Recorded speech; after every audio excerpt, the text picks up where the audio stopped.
శాంతిపురంలో మహిళలతో జరిగిన ముఖాముఖిలో నారా భువనేశ్వరి మాట్లాడుతూ స్త్రీలకు ముందు వెళ్లడానికి ధైర్యం ఇచ్చింది ఎన్టీఆర్.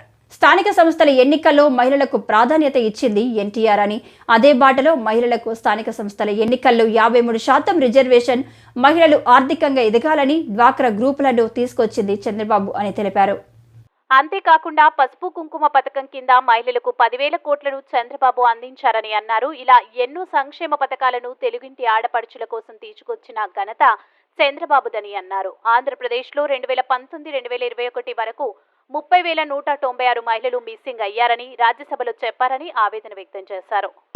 ఆ అమ్మాయి మీద చేశారు. ఆ అమ్మాయి తట్టుకోలేక ఆత్మహత్య చేసుకుంది.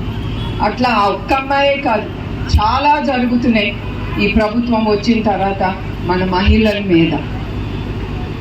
అట్లానే మీకు ఇంకోటి చెప్తున్నాను, మన ఆంధ్రప్రదేశ్ ఎంత గొప్పగా మాట్లాడుకుంటున్నారో రాజ్యసభలో కూడా.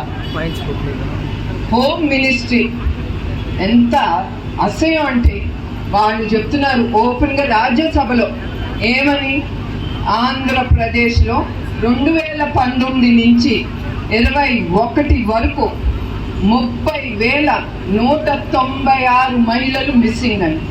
ఇంకేం చెప్పుకుంటామండి? ఇదా రాజ్యసభలో, లోకసభలో మన రాష్ట్రం గురించి మాట్లాడుకోవటం ఎంత అసహ్యం మీకు అనిపించాలి, మీకు తెలియాలి అని జరిగేది.